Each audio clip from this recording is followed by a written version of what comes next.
Anacostia, a Washington neighborhood notorious for crime and poverty, is one of the most blighted areas in the nation's capital. But at one point, the area was considered prime real estate inhabited by Washington elite. Even more incredible is the rich legacy that lies on the other side of the Anacostia River. Founded in 1945, the Seafarers Yacht Club is the oldest black yacht club in the United States. It's located on the southeast corner of M Street. Louis T. Green fought institutional racism to make his dream of having a plot of land to dock his boat a reality.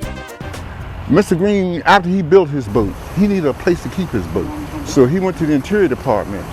The Interior Department, same thing I got from the guy about my paddle boat. Says, no, we do not lease no waterfront property to colored people. So he waits a little while, goes back to the Interior Department, the same thing. Third time he tried it, same thing. So in the school system, Mrs. Mary McLeod Bethune was a liaison between the White House and the schools. Mr. Green knew her, and he talked with her. And she says, and asks, is there something she could help him to do to get a piece of ground down here? And she says, there's a possibility. So Eleanor Roosevelt called the Interior Department directly and said, give these colored people a piece of ground on the Anacostia. And they gave us the worst piece of ground they had all the way down on the end, because they knew Mr. Green wasn't going to stay there. He knew he wasn't going to stay there. Just beyond kindergarten, I would say first and second grade level, I've always liked boats. Bob Martin would connect with Green a second time in life, but this time they met on the water. And Mr. Green said, Martin, he says, I'm tired. I've been here for about 15 years now, I'm ready to go. He said, I'm ready to go.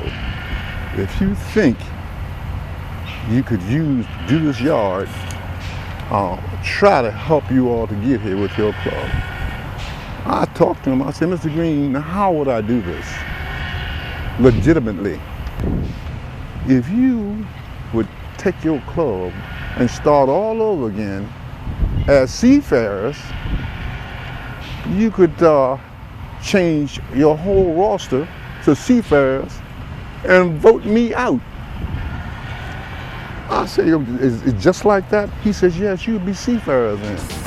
65 years later, Seafarers is still a viable part of the Anacostia community. Under the leadership of Commodore Billy Cobb, the club continues its founder's commitment to the community with a host of activities. Actually, Seafarers began the first Anacostia River cleanup ever under the administration of Mayor Barry, which was the person that used to come down, and Commodore Gasaway asked Mr. Barry one day, said, why don't you clean up this river? And Barry said, well, why don't y'all start a program of cleaning it up? And we deal with the rowing club. We have family day down here, and I deal with the rowing club. We take kids out on the water for rowing. And we also have kids down here sometimes when we're working on boat projects, you know, which is boat building and so forth. Although social inequality forced Green and Martin to establish race-based yacht clubs, there is quite a different mission for Seafarers in 2010. It's whoever want to join club now. We have some of every race you can mention in here at one time or the other.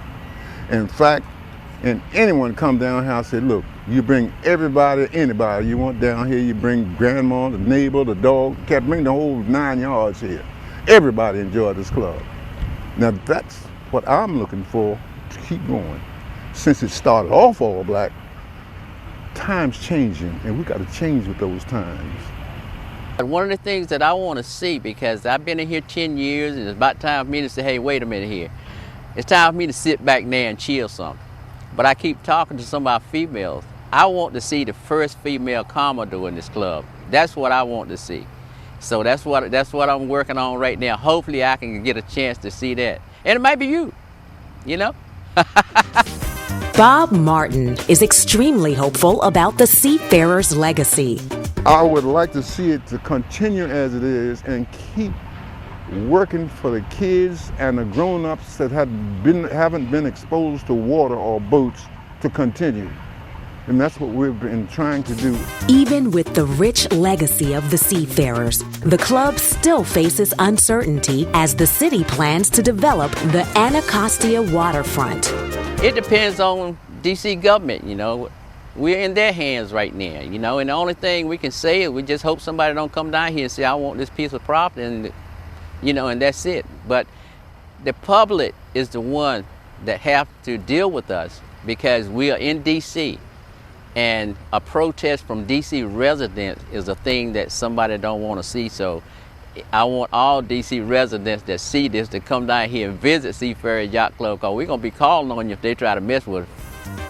An organization with a rich history, strong present, and an uncertain future, there is one thing that is sure to remain indelible: the legacy of America's first black yacht club, the Seafarers of Anacostia.